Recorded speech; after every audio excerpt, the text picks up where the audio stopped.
আপু একটু মেহেদি দিয়ে দাও প্লিজ। আপু, আমি সকাল থেকে অনেক হাতে মেহেদি দিয়ে ফেলেছি।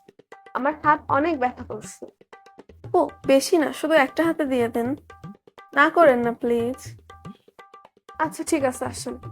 আপু আমাদের হাতে একটু দিয়ে দেন না, সে কখন থেকে। চুপ, এবার অনেক দিয়ে ফেলেছি, আর পারবো না। তোমাদের জন্য আমার হাতে রং হয়ে গিয়েছে। আমি কি নিজে হাতে মেহেদি দেবো না? যাও, এবার বাসে চলে যাও তোমরা। আর দিতে পারবো না কাউকে। আপু এই সাইডের ডিজাইনটা একটু সুন্দর করে দিয়ে দেন না। তুমি আমাকে মেহেদি দেওয়া শিখাচ্ছ? তো এসেছ তো কেন মেহেদি দিতে আমার কাছে? আপু আমার দুই হাতে উপর নিচ করে একটু দিয়ে দিও। সরি আপু, আমি শুধু এক হাতে দিয়ে দিতে পারবো। তোমরা যখন আমার কাছে ফ্রিতে মেহেদি দিচ্ছই, তো আমার জন্য যাও, এক কাপ চা বানিয়ে নিয়ে আসো। আচ্ছা আপু যাচ্ছি। যাও।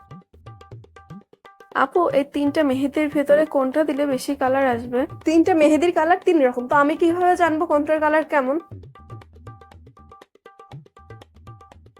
আপু এদিকে তো ফাঁকা আছে, আরো কিছু ডিজাইন করে দাও না। না আপু, আমি আর পারবো না। আপনার এভাবে পছন্দ হলে দেন, না হলে চলে যাও। বাকি যারা আছে তারা চলে যাও, আমি আর পারবো না। তোমাদের জন্য আমার হাত ব্যথা হচ্ছে। আমি কি মেহেদি দেবো না নাকি?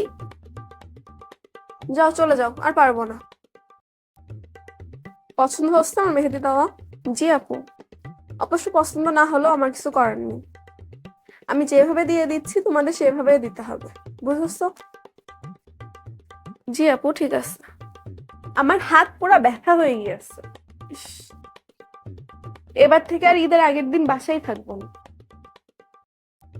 তোমার হাতে আমি দিতে পারবো না মেহেদি, বুঝেছো? আর তুমিও বাসা চলে যাও, আমার আর ধৈর্য নিচ্ছে না। আচ্ছা, শুধু এক হাতে, ঠিক আছে? আসো। কি মেহেদি নিয়ে এসছো আগে বলো। কোন? আচ্ছা ঠিক আছে, আসো।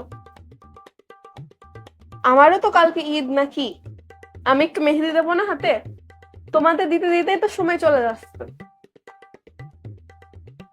মাওয়া মা, জি আন্টি। আমার মেয়ের হাতে একটু মেহেদি দিয়ে দাও। হ্যাঁ আন্টি, নিয়ে আসেন, দিয়ে দিচ্ছি।